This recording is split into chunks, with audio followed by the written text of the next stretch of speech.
What's up, ladies and gentlemen? It is yours truly, Fitz. How you guys doing? Hope you're having a fantastic day. And we're going to dive into, yes, the dark side or the darker side of Pokemon Go. If you haven't seen the first dark side of Pokemon Go, link is in the description. It talks about something else entirely, but something that relatively holds true to all the video games we all know and love. So make sure you watch that video. It's a very good one. A lot of people liked it. So the background of this video is microtransactions, loot boxes, and pay to win. Now this is a video of Hybrid Mongoose with his reaction of beat 'em ups, talking about the proof that Niantic is basically being greedy. And if you don't know who beat 'em ups is, he does have 720,000 subscribers on YouTube. So what he says holds validity because he is very prominent on YouTube as a social media platform. So what he says carries value in society. But he actually backs it up. So what we're going to do is watch this, listen to Hybrid Mongoose's reactions to this, and then I'll go over a deeper insight into everything, and then go on to loot boxes as a whole and how Niantic actually made Pokemon Go pay to win with some evidence. So let's just go ahead and sit back and watch this. I'll kind of give my thoughts and opinions as well. Let's actually watch this right now.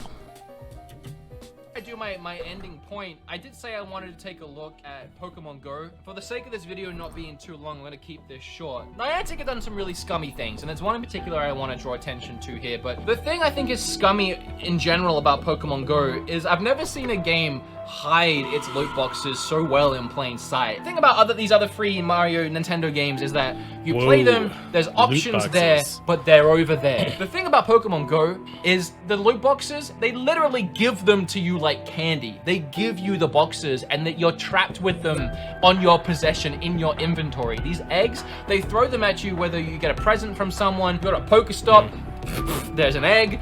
See, this point, I don't know if I necessarily agree or not about the fact that the eggs are like loot boxes. Okay, so fun fact about that. Hybrid Mongoose on Twitter today, we were talking about more, and he's starting to actually change his opinion after this video. The more he thinks about it, the more he actually sees that eggs are loot boxes. Because there's two reasons why. Why do we want to hatch eggs? To get powerful Pokemon, and to get shiny Pokemon, or to get Pokemon we don't have.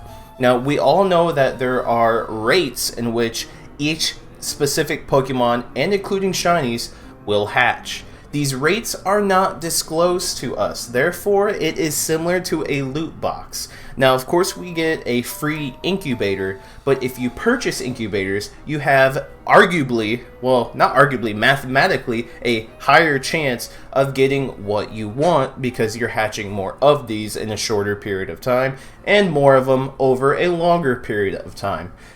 How does this fit into the situation?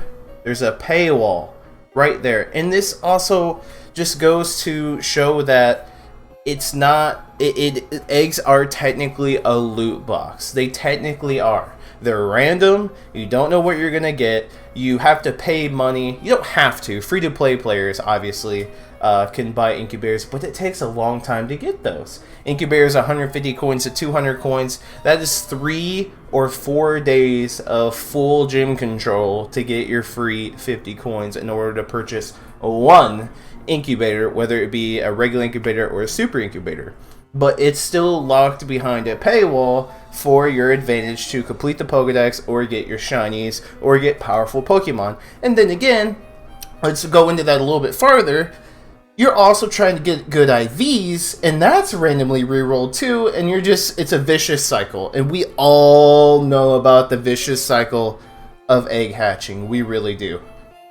In a way, I see what he's saying, but they don't really feel like that because you do have the unlimited incubator, obviously. So it's really dependent. If you really walk a lot and you don't want to spend any money, there's nothing forcing you to spend the money. No. So I don't see it in the same way, but let's continue. They give you the loot boxes, but they don't give you the key. I think that's a little dodgy. I think it's like mentally, there's something that goes into that makes you feel like you have possession over something, an egg that you want to nurture and open because it's there, and you're already walking, you're already going the miles. See, let me give another example. I've been hatching a ton of Skarmory out of 5-kilometer eggs, which makes absolutely no sense to me.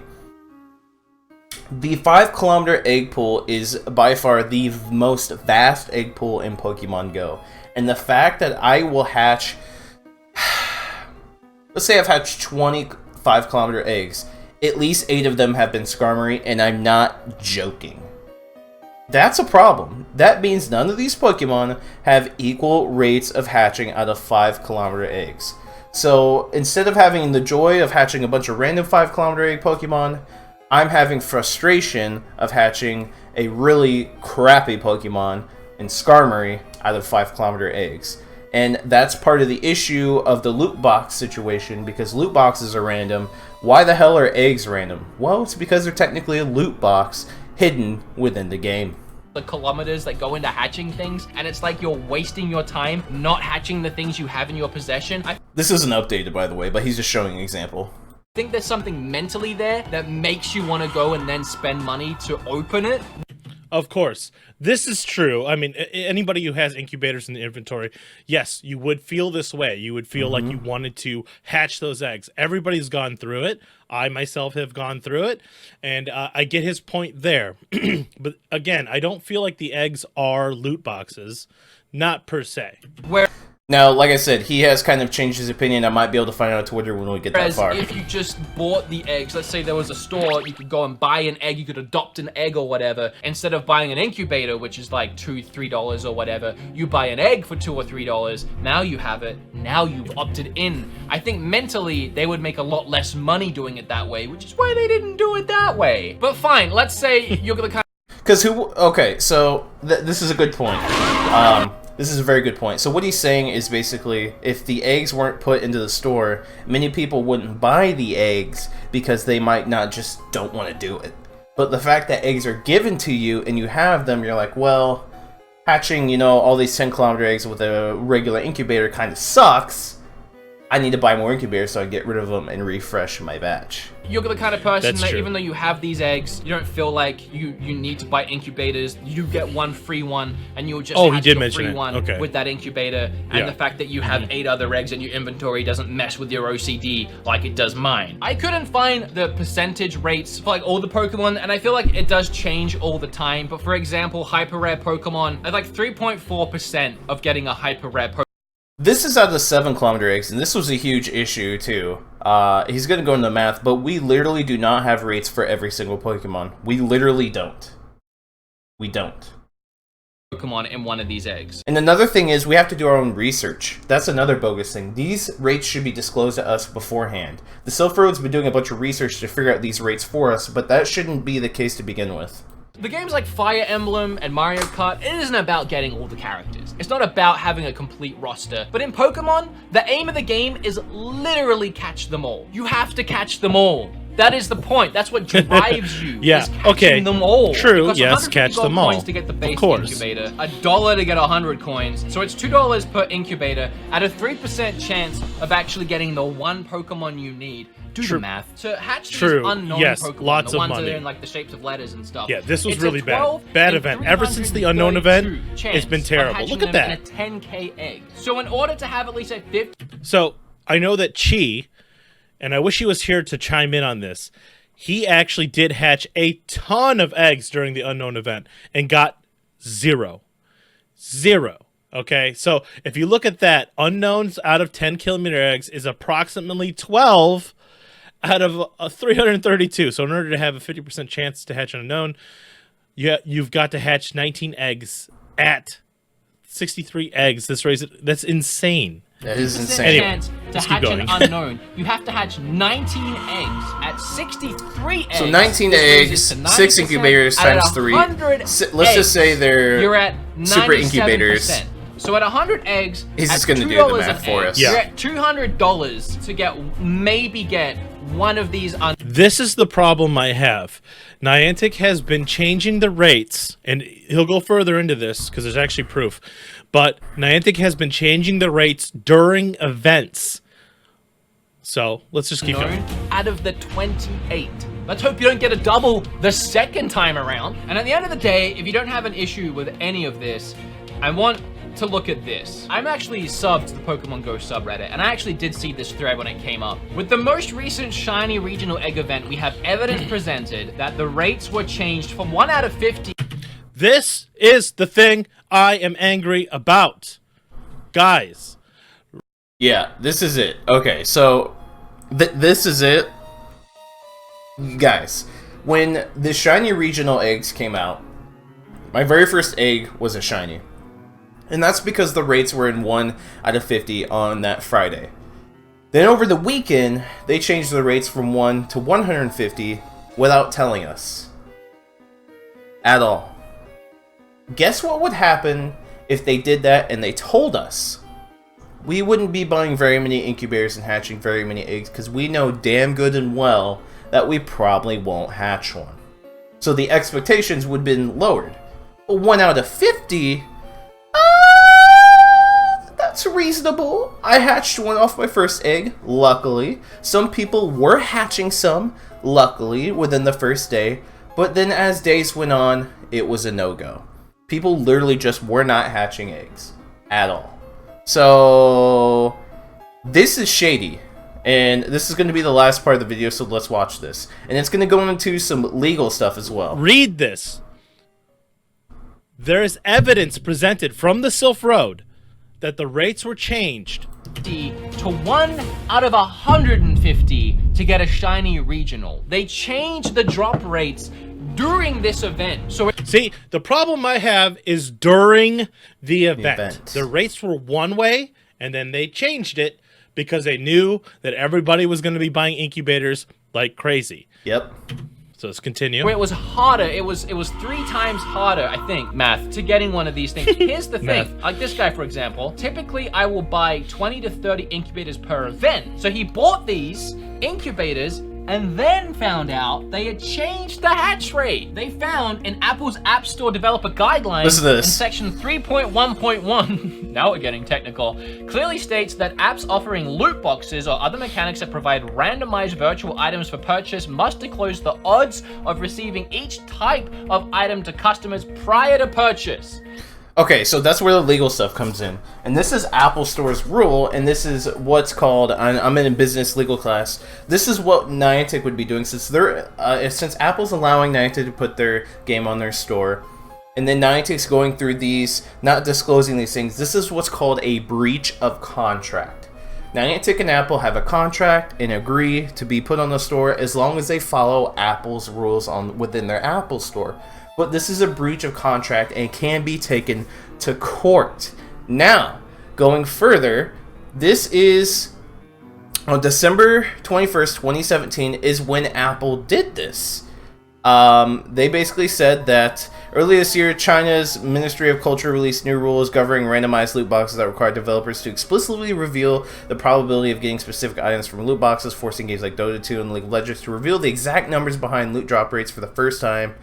So, same thing with Apple, though. Apple did the same thing. Apps offering loot boxes or other mechanisms that provide randomized virtual items for purchase must disclose those odds prior to purchase.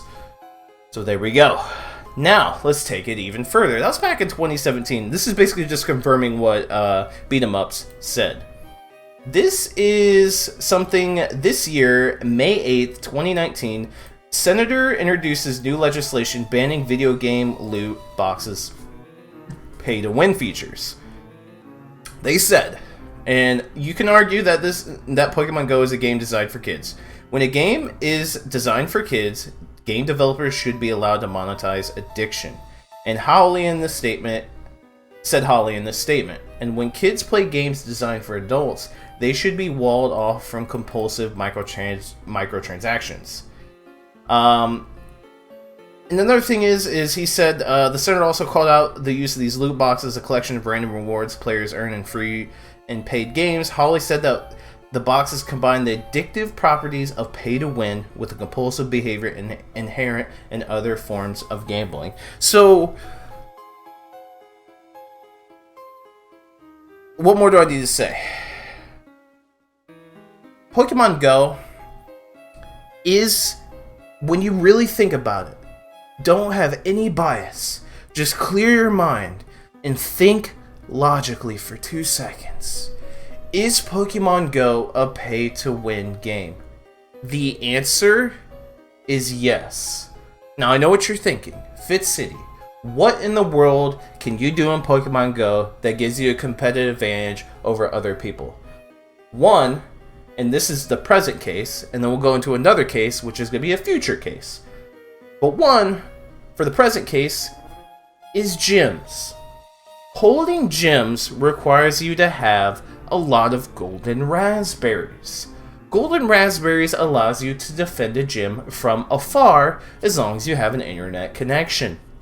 Now, let's take 2 cases. Someone who's free to play can only use 1 raid pass per day and maybe bought a couple different raid passes off the minuscule amount of coins they get from gyms, 50 coins.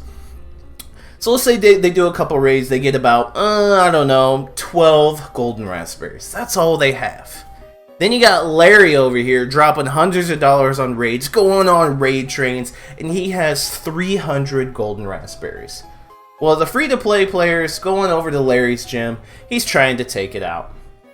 He can't, because not only is he wasting a lot of valuable resources like revives and potions from dying out in those gym battles, he's also wasting his time because Larry's sitting at home with an infinite amount of golden raspberries, burying every single of the 6 Pokemon at the right times to where the free-to-play player is like, I just don't want to battle this thing for 30 minutes. Larry therefore has a competitive advantage over the free-to-play player. Let's swap the roles. Larry's in a gym, the free-to-play player's in a gym, and Larry is the one attacking. Larry knows that, he's got plenty of time on his hands. He's not worried about it. He's already a dedicated player. So Larry's taking this gym down. But the free-to-play player only has 12 golden raspberries. He doesn't even have enough raspberries to cycle through all 6 Pokemon to keep them all alive so he can stay in the gym for his free 50 coins. He only has 12. That means he can bury each Pokemon only twice at the right amount of time. And then as long as Larry continues to fight, the free-to-play player is screwed. Larry wins, Larry gets the gym, Larry gets his 50 coins after 8 hours. The free-to-play player doesn't get anything, only because Larry spends money on raid passes to get a bunch of golden raspberries to beat the free-to-play player. That is pay to win and pay to get more in-game currency through freedom methods already imposed in the game, and free-to-play players are screwed. So that's pay-to-play right there. Now let's go into PvP and if Pokemon Go becomes an esport. If Pokemon Go PvP becomes an esport, there will be a lawsuit, because everything that's in the store would arguably contribute to pay-to-play. Someone who pays more money for star pieces, raid passes, and incubators are going to be the 3 reasons why that it's going to be pay-to-play. And you're going to ask why. Why is it pay-to-play? Stardust. If someone who doesn't spend money on star pieces is free to play and goes out and grinds, that's fine. They can get as much Stardust as they possibly want, but it's time consuming. We all agree on that. Someone who pays a bunch of star pieces not only will get more Stardust overall and an advantage to power up and give different types of moves and stuff to their Pokemon over the free-to-play player. Couple that with hatching incubators, multiple ones because they're paying for incubators, more Stardust, and on top of getting more powerful Pokemon. Of course, that's a reroll and that's more loot box stuff, but more powerful Pokemon, they significantly have more of a competitive advantage in a PvP esports system that actually rewards money and trophies for winning a tournament. That is pay to win. And then raid passes is the same way. Going out and getting more raids, getting more powerful Pokemon, because it's not just legendaries, right? there's other Pokemon in the raids, 1 stars, 2 stars, 3 stars, and 4 stars that could be PvP viable in any of the leagues. I'm not even sheltering it down to Great League. It could be Ultra League, it could be Master League, because any of these could become an esport. We don't know. But there is pay-to-win aspects, and if I'm missing any other pay-to-win aspects, please put them in the comment section down below. There's pay-to-win aspects. There's incredibly terrible loot box systems that are addictive and not disclosed, which can acquire legal action on top of pay-to-win and loot boxes. And here is just, for an example, 15 days ago, here's that Reddit thread about the regionals being decreased to 1 in 150. So this is real. He's not making this up. And last but not least, more pay-to-win stuff. Paying $8 for that ticket, we've all seen it. It's called the Colossal Ticket Rewards. And it's crazy. FLW Videos is saying, what if it's a community day? It's not like a normal one, but like one on steroids for spawns and shinies. But I said, I don't know. $8 for anything is lame. People keep saying it could be a Regigigas event. Well, if that's the case, what if I pay $8 to get a 75% IV Regigigas? I'd be pissed. I wasted my time, I wasted my money just to get something that's absolutely worthless. And people agree. He says, yeah, this is kind of bullcrap. Don't they make enough money off boxes if it's everything else that costs in the game? To add worldwide event, you have to pay for the glitches and no spawns. I mean, I said it's not worth the headache and the money. Try to get good IVs is no different than pulling a lever on a slot machine. It's random. And we don't know the rates either.